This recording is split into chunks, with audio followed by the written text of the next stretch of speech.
It's late again. The room is quiet, but your mind isn't. Every detail of the day replays like a movie you didn't ask to watch. Every word you said, every silence you left, every outcome that might happen tomorrow. You tell yourself to stop, but your mind doesn't listen. It spins, loops, analyzes. You call it overthinking. But what if this isn't chaos? What if it's your brain trying to keep you safe? That's the strange truth most people never realize. Your overthinking isn't random. It's a protection mechanism, a safety net disguised as a storm. Your mind believes that if it can predict every possible outcome, it can save you from pain. Yet, in trying to protect you, it ends up exhausting you. The very tool meant to keep you safe becomes the source of your suffering. You lie awake, trapped in a loop of what-ifs, not knowing that this is your brain's way of saying, "I don't want you to get hurt again." Every time you replay the past or overanalyze the future, your mind is searching for safety. It's building walls made of thoughts, convinced that preparation equals peace. But peace doesn't live inside control. It lives in trust. Somewhere deep down, you believe that if you think enough, you'll finally be ready. That if you find the perfect answer, you'll finally feel calm. But the calm never comes, does it? Because overthinking isn't about logic. It's about fear. Fear of pain, rejection, loss. And so your brain becomes a full-time bodyguard. Overactive, anxious, constantly scanning for danger.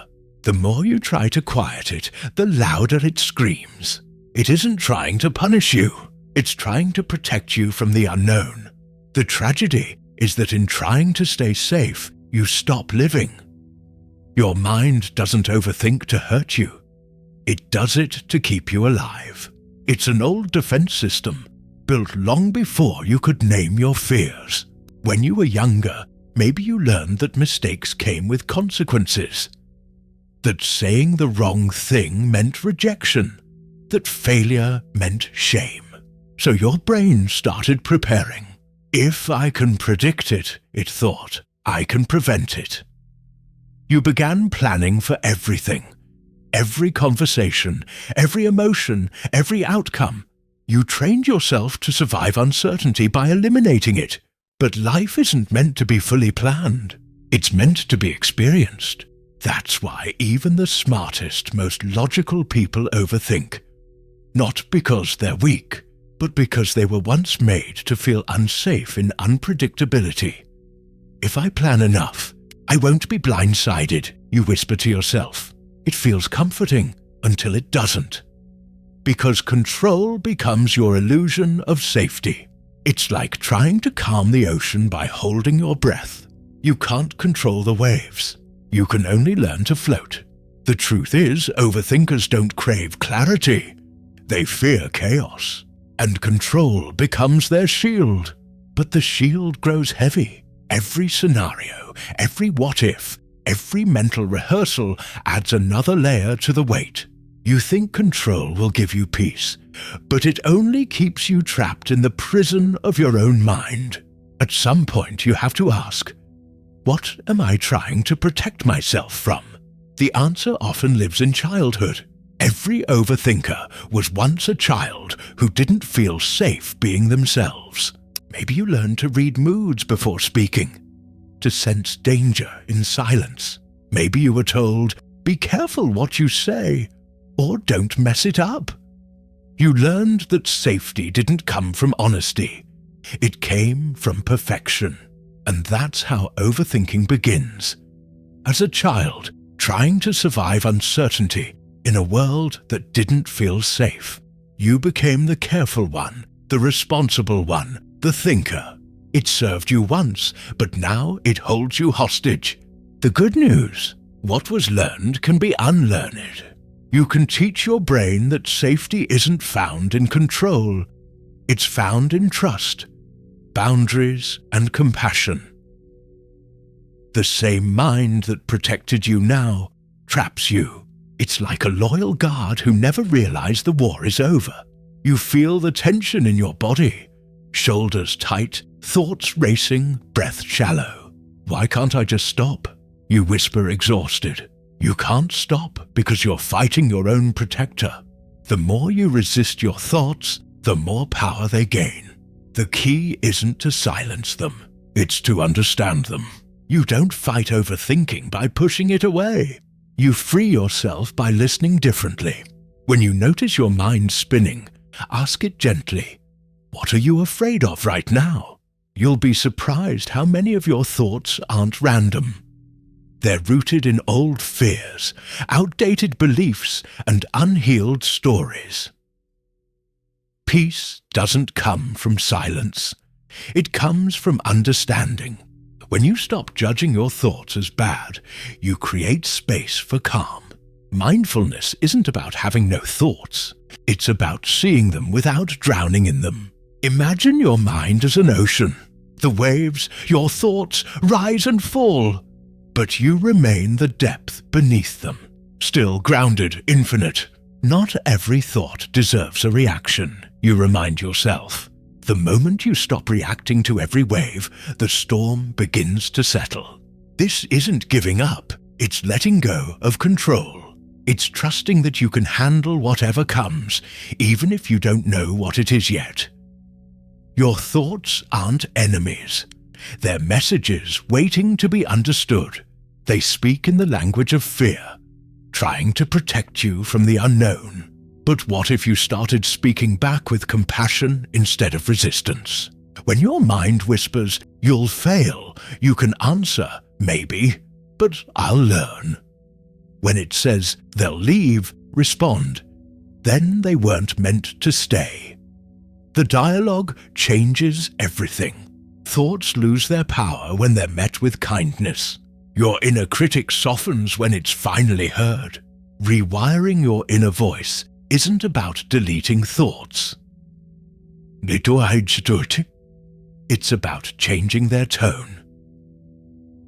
And eventually, you reach the quiet truth you've been chasing. You don't stop overthinking by thinking less. You stop by trusting more, trusting that you'll survive what comes, trusting that imperfection is safe, trusting that life unfolds better when you stop trying to script every scene. Peace isn't the absence of thought. It's the presence of trust. You've spent years trying to control your mind, but maybe it was never broken. Maybe it just needed to feel safe enough to rest. Because overthinking isn't your flaw. It's your mind's way of asking for care. When you start listening instead of resisting, everything changes. You stop drowning in your thoughts and start swimming through them. You start understanding that your mind isn't your enemy. It's your guide. And in that understanding, peace finally finds you. If this message felt like it was written for you, it probably was.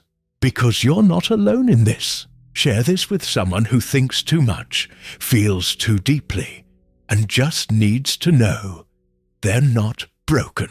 Their mind is just trying to keep them safe. Your brain doesn't overthink to hurt you. It does it to protect you. It's not chaos. It's not weakness. It's a deeply wired survival instinct, doing what it was designed to do: keep you safe. You see, your mind has one primary mission: survival. Every thought, every prediction, every what-if is your brain's attempt to prepare for danger before it happens. But the line between safety and suffocation blurs when your brain forgets how to turn the alarm off.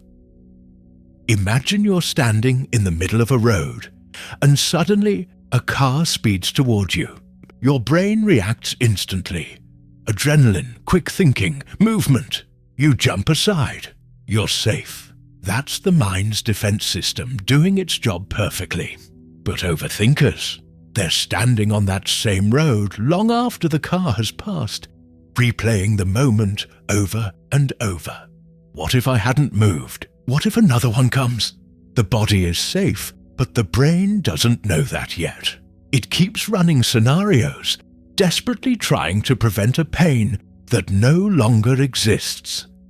Psychologists call this the safety loop, a mental cycle where the brain overanalyzes potential threats, searching for comfort through control. It's a brilliant system gone rogue. Your brain links thinking with safety, so it keeps thinking endlessly. The irony is, the more it thinks, the more unsafe you feel. Each thought becomes a threat, weaving a web of hypothetical disasters. If I plan for every scenario, your inner voice whispers, maybe I can avoid getting hurt again. It sounds rational, even kind, but what begins as protection soon becomes obsession. This is how your mind tries to save you.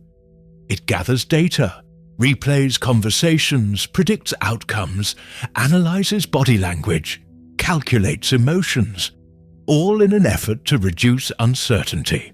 But uncertainty is a part of life, not a threat. The problem is your mind doesn't know the difference. Somewhere in your past, uncertainty was dangerous. Maybe it came from a childhood where mistakes brought punishment, or where unpredictability meant chaos. So your brain learned control equals safety, and it never unlearned it. Picture a child who grew up walking on emotional eggshells, learning to sense tension before it erupted, reading faces before words were spoken. That child learned to anticipate everything, not out of intelligence, but out of fear. Fast forward to adulthood, and that skill, once protective, becomes exhausting. You're no longer in danger, but your brain still acts like you are. It builds stories out of silence, assumes the worst, analyzes every tiny sign of rejection. It's trying to prevent pain by reliving it in advance. That's the hidden cost of the safety loop. In trying to avoid future pain, you recreate past pain over and over. You become stuck in a cycle where the mind's effort to protect becomes the very thing that hurts you. The turning point comes when you realize your brain isn't the enemy. It's scared. It doesn't need to be silenced. It needs reassurance. When you start understanding your overthinking as fear, not failure, compassion replaces shame. Instead of fighting your thoughts, you begin to listen. A therapist once said, "Your mind is like a child tugging your sleeve. It won't stop until it feels heard." That's what overthinking really is. Your inner child pulling at your awareness, asking, "Are we safe yet?" The moment you pause and answer, "Yes, we're safe," the storm softens. You don't need to overanalyze everything, because you're no longer that child navigating chaos. You're the adult now. You have the power to comfort your own mind. This realization marks a quiet but profound shift. You start noticing when your thoughts spiral, not as proof of weakness, but as signs of fear. And instead of diving into them, you take a breath. You remind yourself, thinking more won't make me safer. Slowly, your brain learns a new association. Peace doesn't come from control. It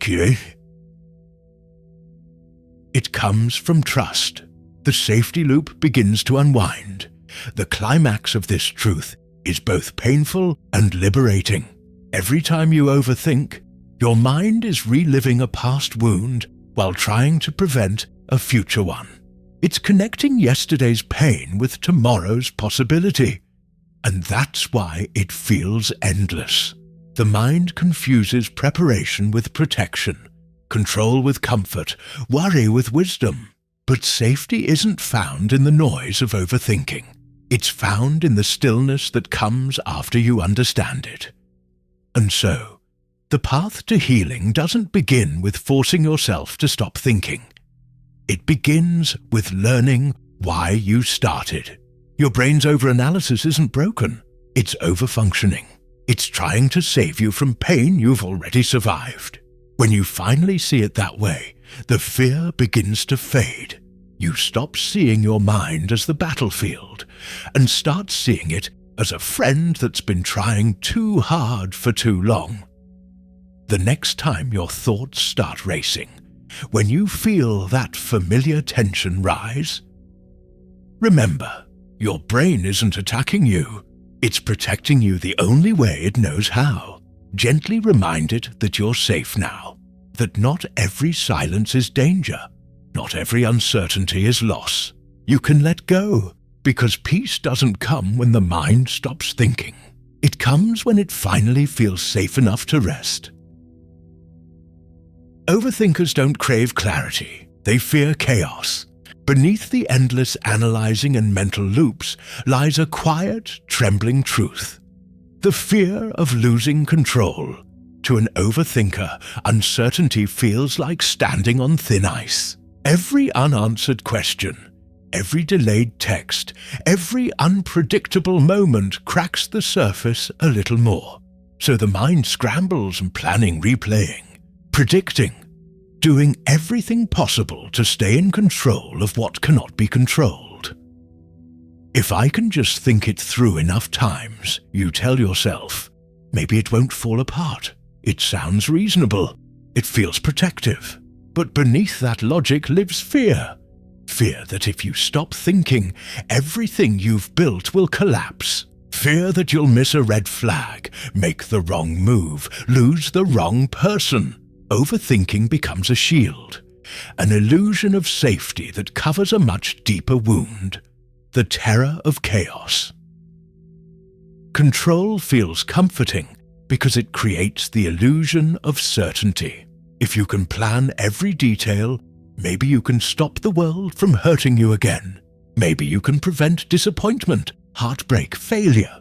But the irony is cruel. The tighter you try to hold on, the more fragile everything becomes. Control turns into confinement. You stop living freely and start existing cautiously, constantly scanning for threats in moments that were meant to be peaceful. It often begins with loss, the moment something precious slipped through your hands despite all your effort. Maybe it was a relationship that ended without closure, or a friendship that faded for reasons you never understood. Maybe you were blamed for something that wasn't your fault, or left behind even when you did everything right. In that moment, your mind made a silent promise. I'll never let that happen again. And so began the obsession with control. You start to believe that overthinking can protect you. That if you analyze every word, every tone, every possibility, you can prevent history from repeating itself. But this is the cruel trick of fear. It convinces you that safety lives in control, when in truth, it lives in acceptance. Control doesn't make the chaos disappear. It only hides it beneath layers of mental noise. As you sit in silence, your brain runs simulations like a computer overloaded with data. What if I fail again? What if they leave? What if I'm not enough? Each what if is a desperate attempt to predict pain before it strikes. But prediction isn't prevention. It's imprisonment. You spend so much time preparing for pain that you stop experiencing life. The turning point comes when you realize that control isn't strength. It's self-soothing. It's the brain's way of rocking itself to sleep, whispering, I'm doing something, so I must be safe. But that's not safety. That's survival. True safety doesn't come from certainty. It comes from trust. Trust that even if things fall apart, you'll be okay. Trust that you can rebuild. Trust that not knowing is not the same as losing. There's a moment, maybe in the middle of another sleepless night, when you feel it hit, the exhaustion, the quiet ache that comes from fighting every invisible battle in your head. You realize how much energy control consumes, how many moments of joy you've missed because your mind was too busy scanning for danger. And then something inside you breaks, not in a tragic way, but in a freeing one. You finally whisper, maybe I don't need to have it all figured out. You remember the times you tried to think your way through heartbreak, the nights you replayed every word, every scene, believing that if you just analyzed it enough, the pain would make sense. But pain doesn't respond to logic. It only softens when you feel it. You can't think your way out of pain. You can only feel your way through it. That's the moment real healing begins. When you stop fighting for control, you start finding peace. You begin to see that chaos isn't your enemy. It's a teacher. It shows you what you value, what you fear, and what you've been holding on to for too long. And slowly, as your grip loosens, the world becomes less threatening. The silence doesn't feel like rejection anymore. The unknown doesn't feel like danger. It starts to feel like possibility. Because control was never about power. It was about protection. You tried to protect yourself from loss, from pain, from the unknown. But in doing so, you built walls that kept everything, even love, at a distance. The paradox is simple. You can't control life and truly live it at the same time. The more you try to manage it, the less of it you actually experience. So you let go, one thought at a time. You start trusting that it's okay not to know, okay to feel, okay to be imperfectly human. You stop seeking peace through prediction and start finding it through presence. And in that surrender, the fear begins to fade, not because the world has become certain, but because you have. Every overthinker was once a child who didn't feel safe, not necessarily unsafe in the physical sense, but in the emotional one, where love felt conditional, approval had rules, and mistakes came with silence instead of understanding. That's where it began. The quiet rewiring of a young mind, learning that peace only comes when everything is perfect. You can almost see that child sitting in a classroom, hands trembling as they double-check every answer before turning in the paper. At home, they rehearse sentences in their head before speaking, afraid that one wrong word might change the tone in the room. "Don't mess it up," echoes in their mind, sometimes spoken aloud, sometimes just implied. Be careful what you say. And so they start to think twice, then 3 times, about everything. What started as survival slowly turns into identity. The child learns to scan for danger, not in dark corners, but in people's eyes, in moods, in pauses between sentences. They become experts at prediction. If mom's quiet, something's wrong. If dad sighs, it must be their fault. Every emotion around them becomes a puzzle to solve, and they take on the silent job of fixing what was never theirs to fix. The habit of overthinking doesn't grow out of nowhere. It grows out of hyper-awareness. For many, it's the mind's way of saying, if I can just understand everything, maybe I can finally be safe. But safety built on constant analysis isn't safety at all. It's vigilance dressed as intelligence, a coping mechanism that looks like control but feels like exhaustion. As they grow older, that same child becomes the adult who replays every conversation, terrified of saying something wrong. The student who obsesses over every detail to avoid disappointment. The friend who apologizes for things they didn't even do. The lover who questions every text message, every tone, every pause, trying to decode whether they're about to lose someone again. Overthinking becomes a way to preempt rejection, a desperate effort to stay one step ahead of pain. But it's not their fault. When you grow up learning that love must be earned through perfection, your brain doesn't know how to rest. It confuses peace with performance. You start believing that if you can predict every outcome, if you can be good enough, careful enough, right enough. Maybe no one will leave. Maybe you'll finally feel safe. The mind learns early that mistakes come with consequences. Sometimes a scolding, sometimes a sigh, sometimes silence that hurts worse than words. So you learn to stay alert. You anticipate reactions, plan your responses, and shape yourself into whatever feels safest in the moment. The tragedy is that this mental armor works, but it also locks you inside. Years later, in quiet moments, you might still hear those voices from the past.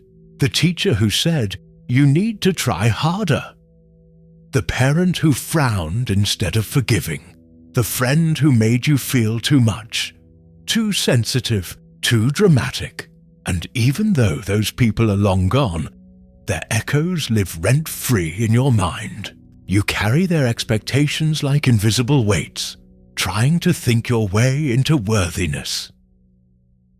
But then comes a shift. A small, tender realization that feels almost revolutionary. Overthinking isn't a personality trait. It's a habit you learn to stay safe. And what's learned can be unlearned. The mind that once used thought as armor can learn to use awareness as peace. You realize that the little child inside you doesn't need more plans or predictions. They need reassurance. They need someone to finally tell them, "It's okay now. You're safe." This is the turning point. You stop fighting your overthinking as an enemy and start understanding it as a messenger. Every anxious thought, every spiral, every "what if" is your inner child saying, "Please, tell me it's going to be okay." And for the first time, instead of drowning in the thoughts, you pause and listen. You breathe. You respond with compassion instead of criticism. The memories come back sometimes. The feeling of being small and unheard. The need to prove your worth. The constant pressure to perform. But now, instead of running from them, you meet them with gentleness. You realize that your overthinking was never weakness. It was loyalty. Your mind stayed alert to protect you. It did its best. In that quiet moment of understanding, something shifts deep inside. The mental noise softens. The need to fix everything fades. You start trusting that you can survive uncertainty. That you don't have to predict love to deserve it. You no longer need to earn safety through analysis. You can create it through awareness. So you take a deep breath, unclench your thoughts, and whisper to that younger version of yourself, "You don't have to think so hard anymore. You're safe now." And in that single act of self-kindness, the cycle begins to break. The overthinker inside you finally exhales. Not because the world has changed, but because you have. The same mind that once protected you now traps you. It used to feel like a gift. The ability to see every angle, every possibility, every subtle shift in emotion. But now it's a curse. You can't turn it off. The analysis that once gave you control now feels like a cage made of your own thoughts. You can't escape your own mind. You wake up already thinking. The clock hits 7:12, and your brain is already running simulations. What could go wrong today? Who might be upset? What you might mess up? You tell yourself, just stop thinking. But that only makes the thoughts louder. Why can't I just stop? The words echo, half frustration, half despair.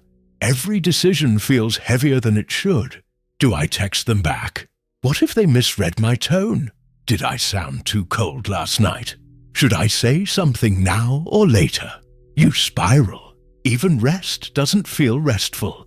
Your body lies still, but your brain is sprinting laps around uncertainty.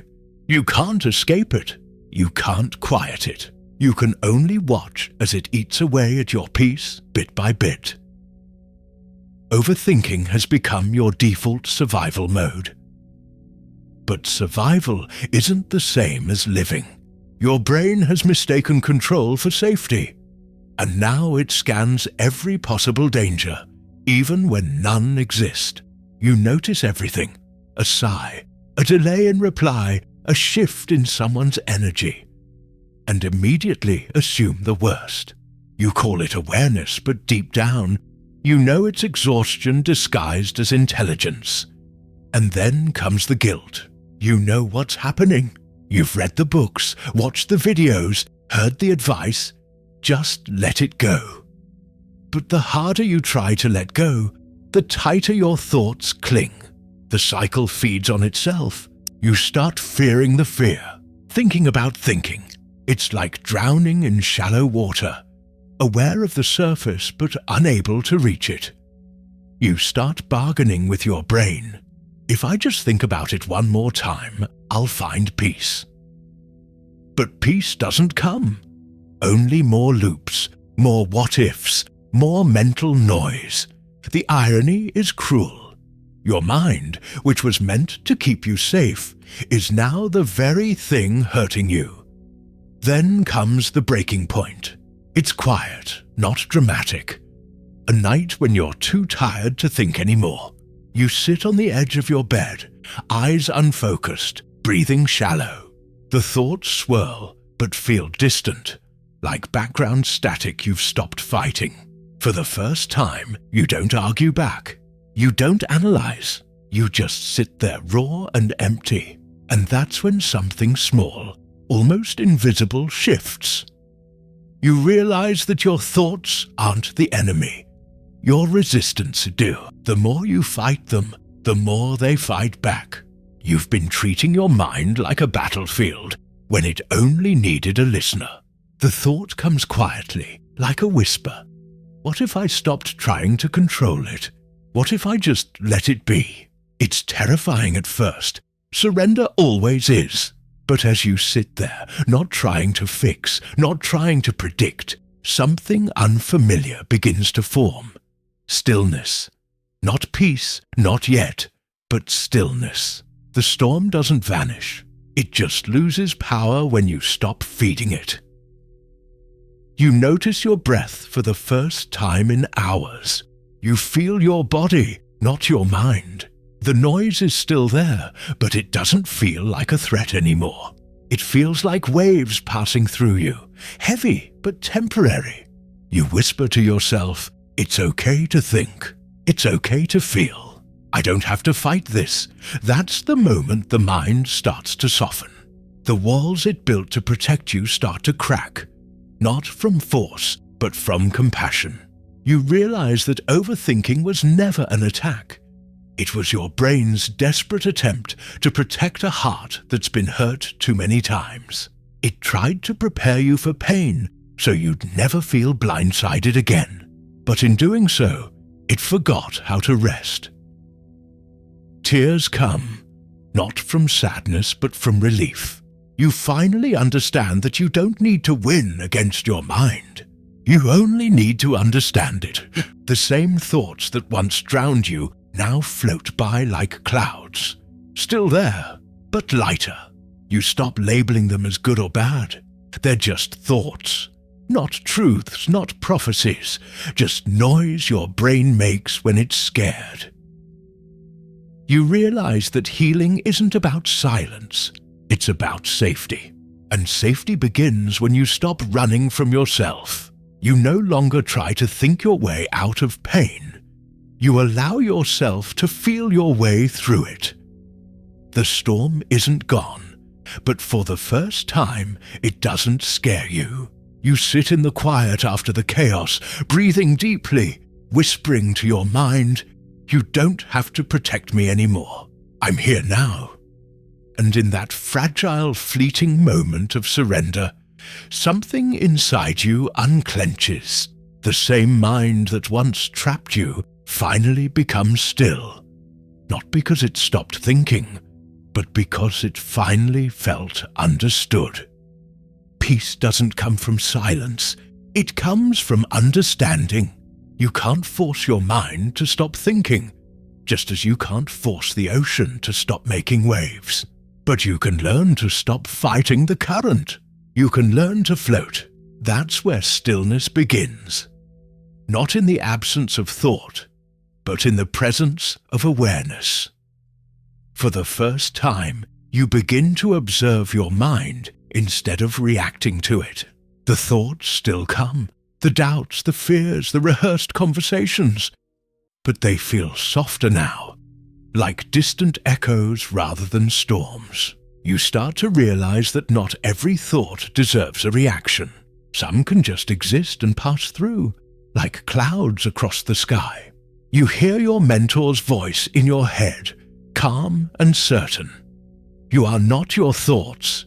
You are the one who notices them.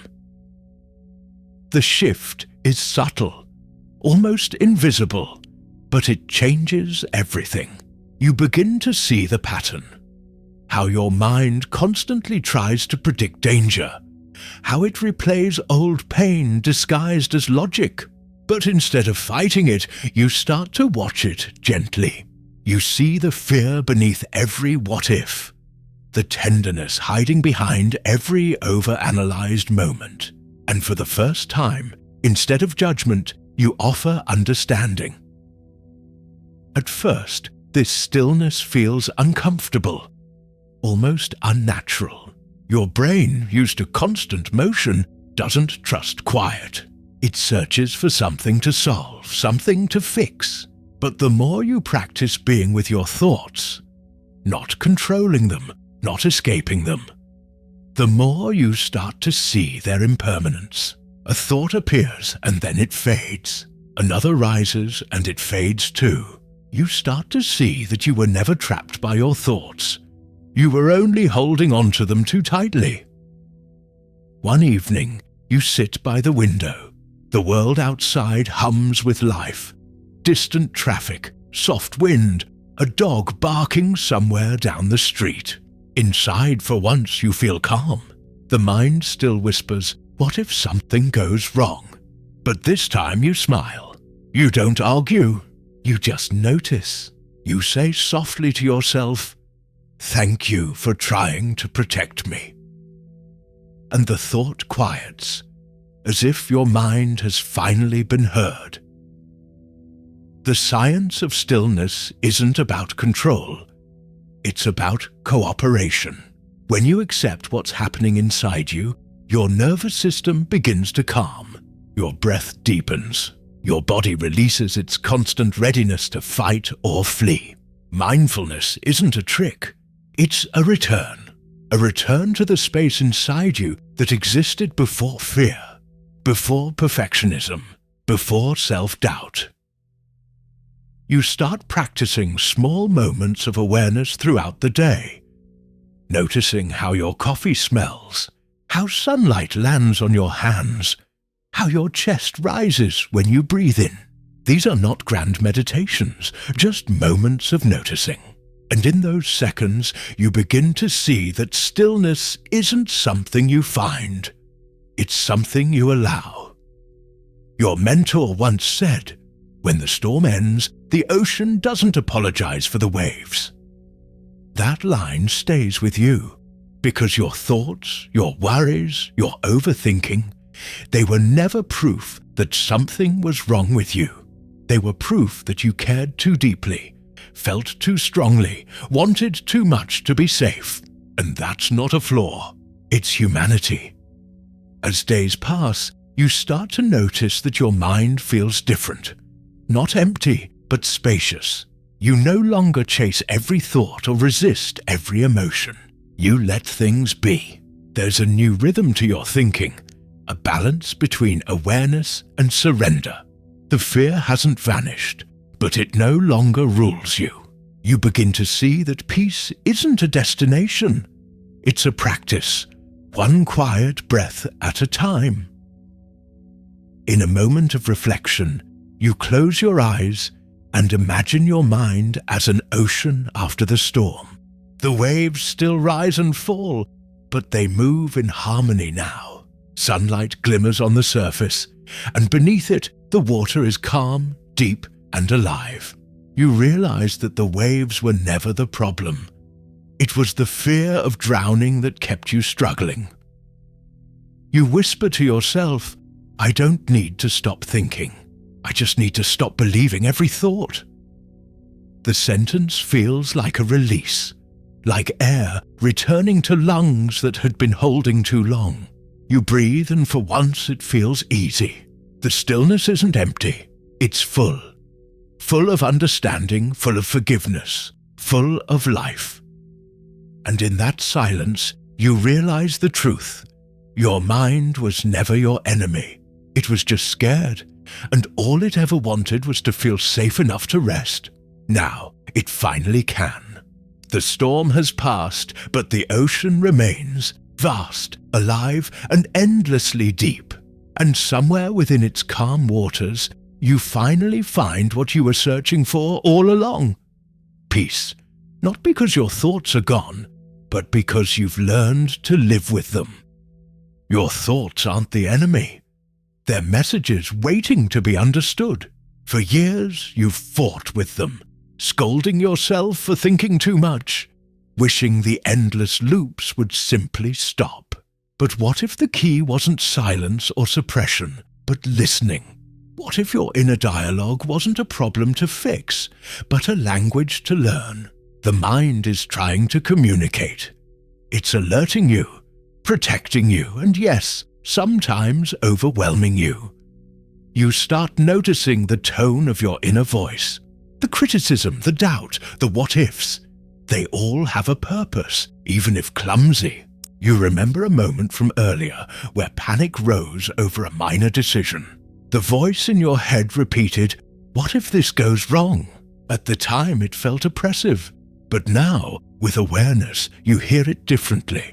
"Maybe it's just trying to keep me safe," you whisper to yourself. Recognition replaces resistance. Reprogramming begins not with denial, but with understanding. Each thought is treated as a signal rather than a command. You pause and ask, "What is this thought trying to tell me? Why am I afraid?" Slowly, the inner monologue shifts from critic to guide. When fear arises, you don't fight it. You acknowledge it. When doubt surfaces, you respond with curiosity, not judgment. The process is subtle but profound. The more you practice, the less your thoughts dictate your emotions. In this inner partnership, you imagine your mind as a companion rather than a captor. The symbolic inner self stands beside you, not as a judge, but as an ally. "I've got you," it seems to say, as you navigate a tricky decision or a wave of anxiety. You realize that thoughts lose their power when met with compassion. The anxiety that once felt unbearable now becomes manageable, even informative. Every worry is a clue, every fear a signpost guiding you towards self-awareness. Dialogue with your inner mind becomes intentional. You practice saying things like, "Thank you for pointing that out. I'll handle it." Or, "I understand you're worried, but I'm safe to try this." Each sentence rewires the habitual patterns of fear and overanalysis, replacing panic loops with calm, reflective responses. The shift is gradual, but its effects are immediate. Tension releases from your shoulders, breath deepens, and mental space expands. You also notice how self-compassion reshapes perspective. The harsh, punitive inner voice that once replayed failures and anxieties is replaced by curiosity and encouragement. You start seeing yourself not as flawed or broken for overthinking, but as someone deeply human, navigating a complex mind. "I am learning, I am growing, I am listening," you tell yourself. The repetition of these affirmations is not about denial, but about truth. The truth that your mind's intensity can become your ally. Moments of doubt still arise. A thought flares up. What if I fail? Instead of responding with fear, you acknowledge it. "I see you. I hear you. Let's examine this together. The internal struggle dissolves into partnership. You are no longer fighting your mind. You are conversing with it. This internal shift is empowering. Every decision, every reflection feels lighter because the mind is no longer an adversary, but a guide. Visualization strengthens the transformation. You picture the inner self and your mind walking together through a garden. The thoughts are like paths lined with signs, indicating lessons, memories, and warnings. You navigate each path with gentle attention, letting some pass and choosing others to explore. The mental clutter that once felt suffocating now appears organized, meaningful, and even enlightening. You begin to notice daily life changing subtly. Tasks that felt overwhelming become manageable. Social interactions feel less draining because your mind isn't chattering incessantly in the background. Emotional intensity still exists, but it is tempered with awareness. Each thought is considered, not feared. You respond instead of react. Anxiety still whispers, but its volume has diminished. The transformation culminates in a quiet moment of reflection. You sit alone, breathe steady, and notice the thoughts that once controlled you now coexist in harmony. I am listening. I am guiding. I am aware, you repeat, feeling the words settle in your mind. Resistance has ended, replaced with understanding. The internal shift is complete. From a battlefield of relentless overthinking to a partnership built on empathy and respect. Your mind, once a source of exhaustion, becomes a compass. You recognize patterns without judgment, interpret signals without fear, and respond with clarity instead of panic. The inner voice that once screamed now whispers with purpose, and in that space you feel an extraordinary sense of empowerment. Thoughts no longer hold you hostage. They illuminate your path. At last, you understand. The power of your mind lies not in silencing it, but in listening to it with compassion. Overthinking isn't a flaw. It's a language. And now you are fluent. You don't stop overthinking by thinking less. You stop by trusting more. For years, your mind raced ahead, chasing every possibility, analyzing every word, every gesture, every shadow of doubt. You thought peace was something outside of you, a place to reach or a moment to grasp. But slowly, quietly, you begin to see that the calm you sought was never somewhere else. It was within all along. The realization comes softly. A thought arises. Maybe I don't need to control everything to feel safe. You let it sit. No resistance, no judgment. You feel the tension in your chest ease, your shoulders drop, and the restless buzzing of your mind quiets, just enough to notice your breath. For the first time in a long while, you feel a space between thought and reaction. A pause that wasn't there before. Acceptance is the next step. You begin to trust yourself, your instincts, your judgment, your ability to navigate uncertainty. When a worry surfaces, you no longer chase it endlessly. You nod, acknowledge it, and let it flow past like a cloud drifting across a wide sky. The past and future no longer tug at you violently. Instead, life unfolds moment by moment, and your mind becomes a companion rather than a dictator. You notice how humanity shares this struggle. Everyone carries mental loops, quiet anxieties, and questions that echo endlessly. In that shared experience, there's connection, even in solitude. You realize that overthinking isn't a personal failing. It's a human experience magnified by a mind that seeks safety, clarity, and meaning. You are not alone. Visualizing the inner landscape, the chaos that once felt suffocating now has order. Thoughts are like streams flowing into a river, sometimes turbulent, sometimes still, but all leading to the same ocean of awareness. You breathe deeply, and with each exhale, the need to control, predict, and prepare diminishes. Stillness emerges naturally, not as a command, but as a consequence of trust. Dialogue with yourself becomes gentle. I can handle uncertainty, you whisper. It's okay not to know. I am safe to feel, to experience, to exist. Each affirmation reinforces the inner calm, and the mind that once imprisoned you now guides you with clarity. Emotional turbulence still exists, but it no longer dominates. You notice feelings without being swept away, and thoughts without being consumed. The pace of life feels different. Decisions are made with clarity, interactions with presence. Anxiety may ripple, but it no longer defines your day.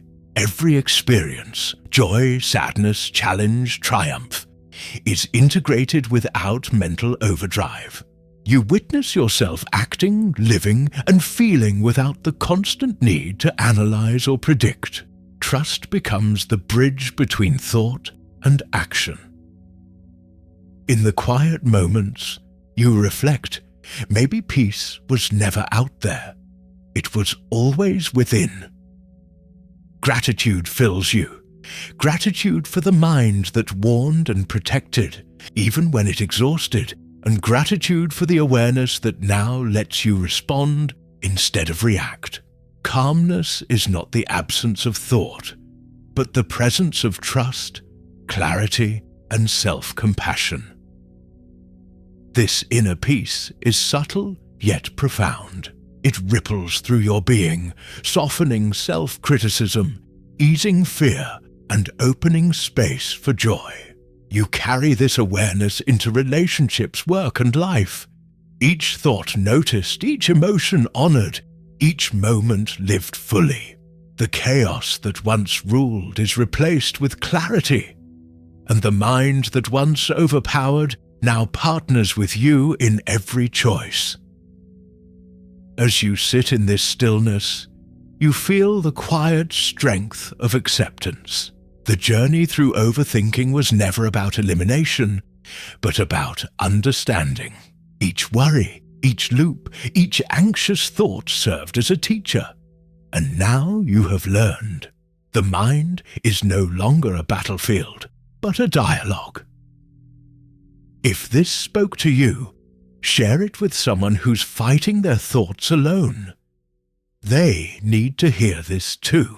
You've discovered the peace within, and in sharing it, you offer others a glimpse of what is possible.